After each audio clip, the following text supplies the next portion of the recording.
अभी सुन रहे हैं Sandhya entertainment Maithili, recording by master Shakti recording studio, music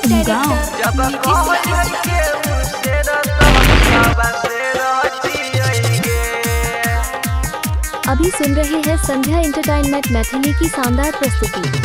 देखी के हमारा दो दै छे बेल गे, कोई गो मर्डर करके गेल छियै जेल गे।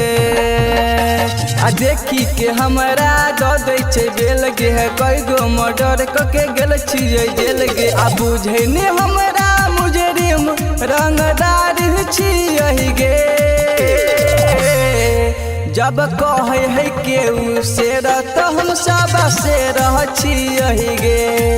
जब कहे है केहू शेर तो हम सब शेर छियै गे। Recording by master Shakti recording studio,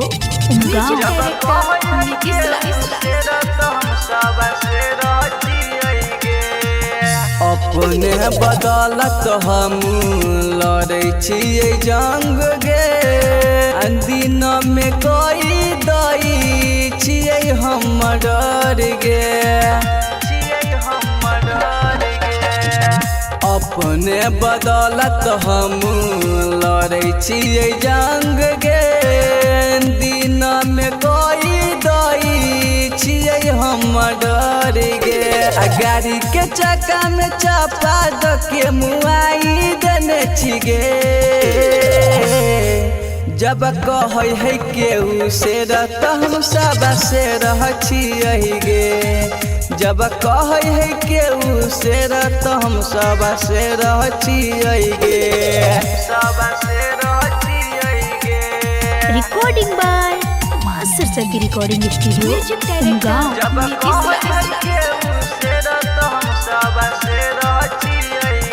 भले बिहार में छियै हम बदनाम गे। घूरन टेंगारी घूमै छै खुलियाम गे। भले बिहार में छियै हम बदनाम गे। घूर नहरी किशोर घूमै छै खुलियाम गे। मोरे जिए के हमरा नहीं डर छै कह गे। जब कहे है केहू शेर तो हम सब शेर छियै गे। जब कहे है केहू शेर तो हम सब शेर छियै गे। यदि आप चाहते हैं संध्या एंटरटेनमेंट के सभी ऑडियो वीडियो देखें तो चैनल को सब्सक्राइब जरूर करें और बेल आइकन को दबाना ना भूलें।